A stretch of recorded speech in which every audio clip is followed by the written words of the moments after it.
हाय बच्चों, बहुत रिक्वेस्ट थी आपकी कि मैम मैक्रो इकोनॉमिक्स में new Keynesian model, new classical model, RBC, history of macroeconomic models, ma'am अच्छे से इसका एक वीडियो बना दीजिए, क्योंकि एग्जाम्स में अगर ये आते हैं तो ये वर्ड्स हमें कंफ्यूज कर जाते हैं that what do they mean. So I thought कि let me make a comprehensive video on the history of macroeconomic models and क्या क्या famous important models है जिसपे macroeconomics के pillars है जो and क्या उनका chronological order है. तो from Keynesian to classical to new Keynesian, new classical, monetarism, real business cycle, सब कुछ का आज मैं आपको अच्छे से समझा दूंगी कि वो सब क्या है और क्या सबके main pointers है. So we are going to make a very comprehensive video where everything is very well explained. Okay, so let us start. तो सबसे पहले जो मैक्रो इकोनॉमिक मॉडल आया था, तो हम इसको क्रोनोलॉजिकली करेंगे कि 1776 में सबसे पहले ये मैक्रो इकोनॉमिक्स, जब एडम स्मिथ, जिसको फादर ऑफ इकोनॉमिक्स बोलते हैं, तो उन्होंने उनसे स्टार्ट करते हैं. तो क्लासिकल इकोनॉमिक्स जो है वो 1776 से हम बोलते हैं कि इसकी शुरुआत हुई थी क्लासिकल मॉडल की उस टाइम से. और उसके बाद ये उससे पहले क्लासिकल मॉडल के जो था वो मर्केंटाइलिस्ट था. ना मर्केंटाइलिस्ट वाज, जैसे मैं क्लासेस में भी बताती हूँ कि मर्केंटाइलिज्म था जब we the people they thought that हमारा काम है ट्रेड को बढ़ाना एंड दूसरी कंट्री से का गोल्ड सिल्वर वहां से लेना. That is how we can grow. And they thought that wealth was a zero sum game of gold hoarding. Zero sum game का क्या मतलब होता है? Zero sum game का मतलब होता है कि they thought कि अगर कोई प्लस में है, जीरो सम गेम का मतलब कि अगर मैं प्लस में हूं तो दूसरा माइनस में होगा, तो टोटल जो है वो जीरो हो जाएगा. ओके, उसको जीरो सम गेम बोलते हैं कि the total has to be zero. तो अगर तुम प्लस में हो तो you can only become plus by making someone else as minus. Adam Smith, David Ricardo, J B Say, जो हमारे इनिशियल मैक्रो इकोनॉमिस्ट थे, उन्होंने बोला कि नहीं, ऐसा नहीं है, इसकी जरूरत नहीं है. You can also create wealth by increasing a Nations productive capacity. Okay, तो उन्होंने जनरल इक्विलिब्रियम मॉडल निकाला, जो हम क्लासिकल मॉडल के नाम से जिसको जानते हैं, जिसके मेन असम्पशंस थे perfect competition and perfectly flexible prices. Now these are the pillars of classical model, जो आप तक, आई होप आपको अभी तक पता होंगे, कि क्योंकि ये चीज आपको पता होनी चाहिए कि क्लासिकल मॉडल के मेन फीचर्स क्या है. Perfect competition, flexible prices. Says, जो जेबी से का एक फेमस लॉ था, supply creates its own demand, वो लॉ इतना इंपॉर्टेंट क्यों था? क्योंकि उसने कहा था कि ओवर प्रोडक्शन या अंडर प्रोडक्शन कुछ हो ही नहीं सकता. जो आप सप्लाई कर रहे हो, अगर आप कुछ सप्लाई कर रहे हो, मतलब वही आपकी इनकम है एंड वो इनकम आदमी स्पेंड करेगा, तो you will also always be in sync. जितना आप प्रोड्यूस करोगे वही उतना आप स्पेंड करोगे और उतना ही कोई और कमाएगा. तो there can never be anything other than equilibrium. Equilibrium is the general state of affairs. तो ये सेज लॉ से आया था, which later was obviously disproved कि नहीं, ऐसा नहीं है, बट ये कोर टेनेट था ऑफ क्लासिकल मॉडल. इसमें ऑल्सो क्लासिकल मॉडल ने एक और चीज किया था कि अगर कोई बोले कि भाई सेविंग ज्यादा हो गई है, इन्वेस्टमेंट में चेंजेस आएंगे तो क्या होगा, इकोनॉमी में चेंजेस, गवर्नमेंट एक्सपेंडिचर आएगा तो क्या होगा इकोनॉमी में चेंजेस. तो उन्होंने कहा था ये सब चीज, इन सब चीजों से एक्चुअली में इनकम पे फर्क नहीं पड़ता, इंटरेस्ट पे फर्क पड़ता है सिर्फ. कि अगर गवर्नमेंट एक्सपेंडिचर बढ़ाती है तो आपका रेट ऑफ इंटरेस्ट बढ़ जाएगा, या सेविंग्स अगर इंक्रीज होती है तो आपका रेट ऑफ इंटरेस्ट कम हो जाएगा. तो सेविंग्स और इन्वेस्टमेंट जो है वो सिर्फ रियल इंटरेस्ट को डिटर्मिन करते हैं, वो एक्चुअली में इनकम को डिटर्मिन नहीं करते. इनकम जो है इकोनॉमी की वो फिक्स्ड है, जो फुल एम्प्लॉयमेंट पे या टोटल आउटपुट पे फिक्स हो गई है. And all of these things don't impact income, it only impacts the interest rate. Okay, so उनके लिए इतना इंपॉर्टेंट नहीं था गवर्नमेंट एक्सपेंडिचर. और उन्होंने क्वांटिटी थ्योरी ऑफ मनी भी निकाली थी, जो बोलती है that M V is equal to P Y, जिसमें V velocity of money stable थी, आउटपुट स्टेबल था. So prices were directly link to money supply, कि अगर मनी सप्लाई इंक्रीज करेगा तो प्राइसेस इंक्रीज कर जाएगा एंड वाइस वर्सा. इससे एक और कॉन्सेप्ट निकला था विच वाज मनी न्यूट्रलिटी, कि जो मनी है वो सिर्फ नॉमिनल वेरिएबल्स को इम्पैक्ट करता है, वो रियल वेरिएबल्स को इम्पैक्ट नहीं करता, क्योंकि money can only impact prices, it can not impact the actual output. तो ये एक उसका और एक कॉन्सिक्वेंस था. तो इसीलिए जो भी हमारे बाकी वेरिएबल्स थे वो सारा इंटरेस्ट रेट या प्राइसेस को इम्पैक्ट करते थे, रियल इकोनॉमी को कुछ इम्पैक्ट नहीं करता था except the supply side of the economy. So that was the main classical theory, and labor market was an important market which determined employment. Also they said that unemployment जो है वो voluntary है. Unemployment होनी नहीं चाहिए, वो कभी तभी होगी पर जब जो मार्केट वेज रेट है उस पर आप डिसाइड करो कि आपको काम नहीं करना. So it is your choice, it is not voluntary, sorry it is not involuntary. ऐसा नहीं हो सकता कि आपको काम ना मिले, आपको काम मिलेगा पर हो सकता है आपको वेजेस ना पसंद आए, तो आप सोचो कि मुझे काम नहीं करना है. तो ये था क्लासिकल का एक और core tenet. And government role को मिनिमाइज किया था, कहा था कि इकोनॉमी लाइजोस्फेयर में चलती है, मतलब कि अपने आप गवर्नमेंट, अपने आप इकोनॉमी इक्विलिब्रियम में आ जाएगी without any government intervention, government जो है वो इकोनॉमी को और खराब करती है, उसको इंटरवेंशन नहीं करना चाहिए क्योंकि नेचुरली इकोनॉमी इक्विलिब्रियम में ही चलती है. So this was the classical model.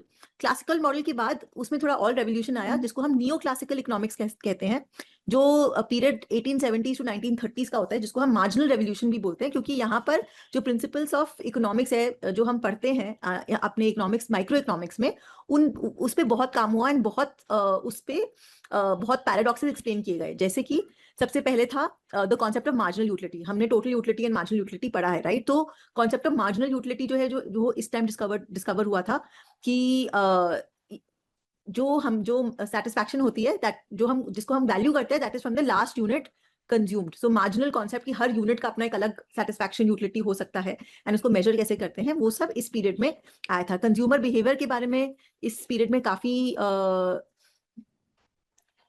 काफी उसके कॉन्टेक्स्ट में देयर वर मेनी डेवलपमेंट्स. ये जो हम law of equi marginal utility है, MUX/PX = MUY/PY, how do consumers choose कि किस पे कितना स्पेंड करना है, law of equi marginal utility वो इस टाइम पे आया था. How do producers decide which goods to sell and at what price, P = MC, MR = MC, how to achieve allocative efficiency, ये सब इस पीरियड, इस दौरान में ये सब डिस्कवर हुआ था.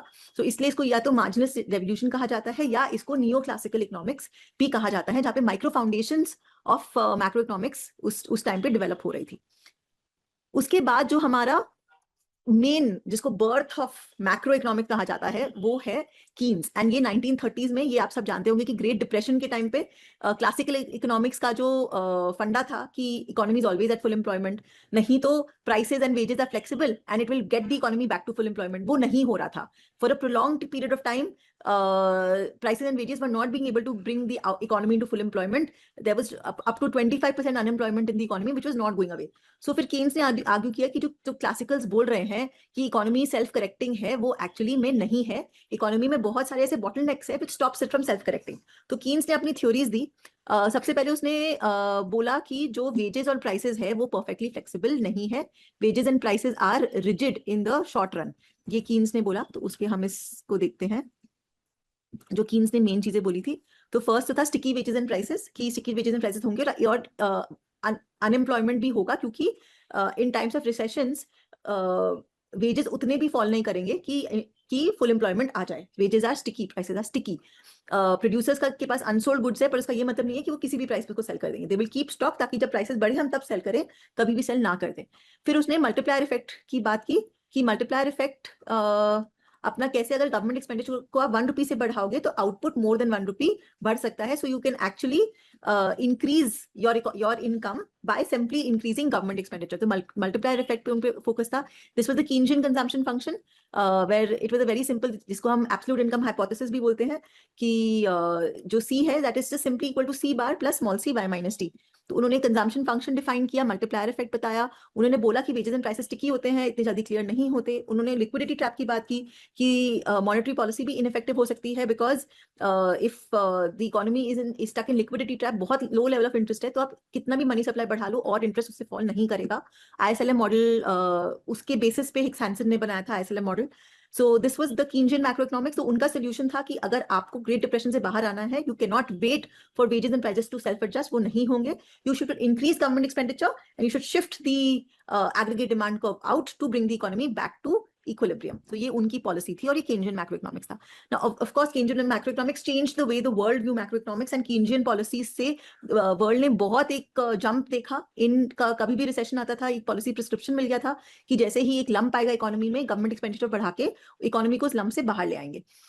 लेकिन प्रॉब्लम 70s में हुई, जब कीनशियन पॉलिसीज की वजह से इकोनॉमी में रिसेशन तो नहीं आया, लेकिन स्टैग्फ्लेशन जरूर आया. क्योंकि एक तो कॉस्ट्स बढ़ गए थे. ये ऑयल प्राइस शॉक का टाइम था, तो ऑयल प्राइसेस सडनली राइज किए थे, तो कॉस्ट बहुत बढ़ गए थे एंड प्राइसेस बहुत हाई थे. एंड कीन्स के पास कीनशियन मैक्रोइकोनॉमिक्स में कोई सोल्यूशन नहीं था इसका कि अब हम क्या करें, जब इन्फ्लेशन हाई और अनएम्प्लॉयमेंट भी हाई है, अब हम क्या करें. तो उस टाइम मिल्टन फ्रीडमैन ने बोला that you have to go back to the classical economics. And उसने बोला कि क्वांटिटी थ्योरी ऑफ मनी के हिसाब से अगर आपके प्राइसेस हाई हैं तो it is always to be trace back to money supply. आप हाई प्राइसेस को रियल इकोनॉमी में ना जाके उसको मनी सप्लाई पे जाइए. It is always and always a monetary phenomenon. तो उसने बोला कि अपनी मनी सप्लाई को कंट्रोल करो एंड आपका इन्फ्लेशन कम आ जाएगा। फिर उन्होंने बात की अबाउट द फिलिप्स कर्व। उन्होंने फिलिप्स कर्व को बताया कि Phillips curve is not just a straight line, जैसे कि फिलिप्स कर्व ने बोला था, इट इज एन एक्सपेक्टेड और ऑगमेंटेड फिलिप्स कर्व। उन्होंने एक्सपेक्टेशंस का रोल को हाईलाइट किया कि एक्सपेक्टेशन से भी इकोनॉमी मूव होती है। उन्होंने नेचुरल रेट ऑफ अनएम्प्लॉयमेंट के बारे में बात किया कि एक नेचुरल रेट ऑफ अनएम्प्लॉयमेंट होता है जिसपे इकोनॉमी वापस आ जाती है इन द लॉन्ग रन। तो ये सब मॉनेटरिज्म के पार्ट्स थे, लेकिन मॉनेटरिज्म फेल हो गया क्योंकि उन्होंने भी जो MB is equal to PY जो होता है, उन्होंने देखा था कि V स्टेबल होता है और इसीलिए आप M का रिलेशन P एंड Y दोनों से निकाल सकते हैं, not just prices but P and Y दोनों पे M का रिलेशन निकाल सकते हैं बिकॉज V स्टेबल है। लेकिन with the changes in the economy it was realize कि एक्चुअली V स्टेबल नहीं है। जो कीन्स ने कहा था कि V स्टेबल नहीं होगा वो ट्रू निकला और इसीलिए monetarism also could not be a very very popular policy. Money supply control करते ही इन्फ्लेशन कंट्रोल आ गया, लेकिन रिसेशन भी हुआ उसकी वजह से। तो it could not really give all the answers again. उसके बाद real business cycles new classical model में and real business cycle theory, ये 70s एंड 90s में थोड़ी पॉपुलर हुई, जिसमें उन्होंने जो मेन रॉबर्ट लूकस थे जिन्होंने कहा कि एक्चुअली में जो हम रैशनैलिटी ऑफ इंडिविजुअल्स है आप उसको इग्नोर नहीं कर सकते, वो एक बहुत बड़ी चीज है। तो उसके बेसिस पे there are certain things that we can say. उन्होंने अपनी रैशनल एक्सपेक्टेशंस थ्योरी दी कि अभी तक सब अडैप्टिव एक्सपेक्टेशंस की बात कर रहे थे कि रैशनल एक्सपेक्टेशंस होता है people are smart enough, they know कि अगर गवर्नमेंट आज खर्चा कर रहा है और बोरो कर रहा है तो कल वो टैक्स को बढ़ाएगा, तो लोग इतनी जल्दी फूल आप नहीं कर सकते कि खाली गवर्नमेंट एक्सपेंडिचर बढ़ा दो और इकोनॉमी ठीक हो जाएगी, वो नहीं होता। People understand what is going to happen, so you have to take the intelligence of people and you have to see कि what people actually understand. You can't just आप सब कुछ को लॉन्ग रन पे नहीं छोड़ सकते। पीपल अंडरस्टैंड कि अगर गवर्नमेंट पॉलिसी चेंज होगी तो उसका इम्पैक्ट उनके ऊपर भी आएगा और वो सारा इम्पैक्ट को लेकर आपको पॉलिसी मेकिंग में जाना है। So they talked about rational expectations that people use all the available information to make choices. They cannot be fooled by immediate government action. Real business cycle theory भी उस time I कि जो economy है वो अपने आप ही boom and bast cycles में जाती है। And real business cycle theory पे स्ट्रेस ये था कि जब भी आप ऊपर जा रहे हो then forces in the economy, there are forces which are preparing economy to take it down, and when the economy is down the forces are being prepared to take it up. तो ये एक natural phenomenon है, जब आप ऊपर जा रहे हो तो you will hit a point of overproduction and you will come in the slump, and when there is a slump there will be a point where expectations will improve and investments will improve and you will go back again. तो real business cycle बोलता है कि ये एक natural process है, जब economy नीचे जा रही है it needs to readjust, it needs to change prices, it needs to change wages, it needs to change its structure, इसीलिए वो नीचे जा रही है। और अपने आप ही जब वो नीचे जाएगी तो देयर विल बी कंडीशंस जो उसको ऊपर लेके जाएगा। तो कुछ मत करो, let the economy be, do not touch it, do not distort the process of this up and down. Okay, उसको छेड़ो मत, जितना छेड़ोगे उतना आप उसको उसमें ट्रबल लाओगे। Late the economy function also and self correct. That was the real business cycle theory, but of course it was not very popular because अगर ये जो नीचे के जो ट्रफ्स हैं उनमें बहुत there was या जो पीक्स हैं वो पीक्स बहुत टाइम बाद आती है, तो then the governments cannot sustain themselves, they need the peaks to come very fast. तो इसीलिए रियल बिजनेस साइकिल थ्योरी नहीं चली। उसके बाद आज के टाइम पे जो हम, so that was the new classical model, जहाँ पे हम रैशनल एक्सपेक्टेशंस की बात करते हैं, हम लॉन्ग रन की बात करते हैं, लॉन्ग रन में कैसे इकोनॉमी फुल एम्प्लॉयमेंट वापस आ जाती है, नेचुरल रेट ऑफ अनएम्प्लॉयमेंट की बात करते हैं, एंड रियल बिजनेस साइकिल की थ्योरी की बात करते हैं।